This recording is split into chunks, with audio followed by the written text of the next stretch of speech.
At this point, I'd like to introduce John Lewis. For those of you who don't know John, John is an incredible resource for us out at UCF. He has so much to do with the partnership between Orange County and UCF. I could probably spend the entire morning raving about John and all of his efforts therein behind the scenes at Orange County. John is going to come up this morning and chat with all of you about some of the details of Orange County's clean tech efforts and talk a little bit about his definition of clean tech, and hopefully we can work that out as part of our agenda here today. John? Thanks, Kirsty. It's wonderful to see so many people out for this first symposium. We're launching two initiatives today. One is the Cleantech study that Sean Snaith is going to be talking about, and the other is the Cleantech Symposium. A lot of cities, I won't say a lot, at least 10 or 12 cities, from San Diego to New York State and California, have completed clean tech studies, looking at their assets and capabilities. One thing they didn't do, though, is begin roundtables and discussions about how to implement some of the steps in the plans that they developed until the clean tech study was done. We looked at those communities and we learned from them, and what we're doing is doing the clean tech study and the symposium series simultaneously, so that the study can benefit from the input from the symposium participants, and later on the study can present some ideas for discussion in the symposiums. So this is done a little differently. I think it'll be a lot more efficient and we'll have a lot more product. I want to say one thing before I begin my formal remarks. I've been here 15 years, and 15 years ago economic development met the Metro Orlando EDC, the research park at UCF. There was a Department of Commerce at the state. That was about it, really, and we didn't have much support in terms of economic development from the Department of Commerce at the time. Over the last 15 years, we've added a lot of organizations and entities as integral parts of the Orange County Economic Development Strategy. And this includes the Venture Lab, the Institute, the Technology Incubator, the Advisory Board Council that you might know about, the Disney Entrepreneur Center, the list goes on, the High Tech Corridor Council. As we move ahead to sort of the next stage of economic development, there is another whole list of organizations and entities that need to be brought in as an integral part of our efforts. They've been out at UCF for a long time, they just haven't been integrally involved in our economic development efforts. I'm talking about the Nanotechnology Center, the Center for Advanced Materials Processing and Analysis, the Stormwater Management Center, all those institutes and entities at UCF that are so important to us if we really want to grow clean tech in this community. So we're expanding the involvement in our economic development efforts. This is a very important meeting for us today. When Mayor Crowdy asked us to undertake these initiatives in February, I honestly never heard of the word clean tech. I went looking around and was surprised that I saw a study from San Diego where they had done their study, New York, Boston, Austin. Everybody seems to be talking about clean tech. We're a little bit behind, actually, in terms of getting on the bandwagon for this.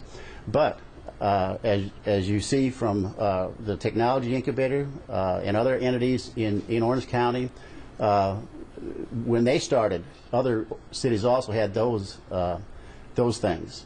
But our Technology Incubator, as an example, rose to become the #1 business incubator in the United States in 2004.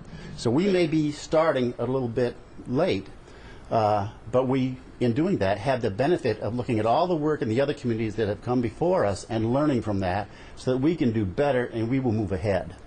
I want to start with the definition of clean tech. There's an organization called the Clean Tech Network. It's the premier organization for clean tech in the world. Most of the definitions of clean tech are taken from the Clean Tech Group's definition. And there's a long description of that on their website. There's one sentence that stands out, and it's important to kind of read it and think about it, because there's no SIC codes for clean tech. It's kind of everywhere. It's kind of mercurial. It's across all economic sectors and up and down the ladder in economic development. But the Clean Tech Group defines clean tech as new technologies and related business models that offer competitive returns for investors and customers while providing solutions to global challenges. Well, that's fine. That was about the most concise definition of clean tech that I saw, except that I wondered about things when I looked at this definition. Competitive returns, what does that mean? Providing solutions to global challenges, what does that mean? One other thing that you read about as you look through all the literature and studies on clean tech is the word innovation. I really don't see that in this definition. So there's another definition by Ernst & Young that really is the same as this, but I think is a little more explanatory. And that definition reads, and it's from their Cleantech Matters publications for winter 2008, Cleantech encompasses a diverse range of innovative products and services, keyword innovation, and as I read through there, I underlined the keywords like innovation, that optimize, that reduce negative environmental impact of their use, improving efficiency, or providing superior performance. So I see green in there, optimizing our use of natural resources and reducing the negative impacts on the environment. I see innovation in there, and I see value added. So I can start to remember that. Yeah, you want to come up with a definition of clean tech that you can kind of remember and say to people as you go along. So looking at the key words in this sentence, what I came up with is this definition of clean tech, an easy to remember definition, a formula. Clean tech is equal to green plus innovation plus value added. Clean is more than green. So that's what I kind of carry around in my head, and that might be useful to you. By the way, you don't have to write anything down from this. It's all on a resource guide that I think you all received when you came in. This has over 800 links to clean tech related websites, organized by topic and category, with narratives at the beginning of each section sort of summarizing all of it. There's a list of clean tech companies in Metro Orlando that we know about and the organizations that support them. There's a list of all the videos on clean tech lectures and conferences and seminars on YouTube. So there's quite a lot of information on here that I think you'll find useful as you participate in this seminar series. There are also 46 studies and reports and PDF files on this disk. So a lot of it is right here when you want to look at clean tech a little further. Going beyond the definition, you ask yourself, well, what is clean tech economic development then? What's the definition of that? Well, I've skipped a slide. These are the industry segments of clean tech. And you can see that, as I said, it covers every sector in the economy.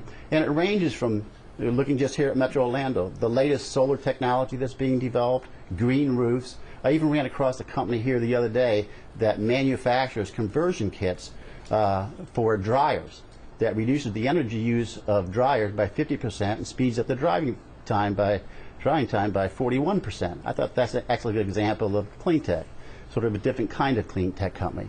When I shared this with some people in our environmental protection department, they said, well, when we go to seminars, we hand out clothespins. So we have a lot of different perspectives going into this area that we're talking about.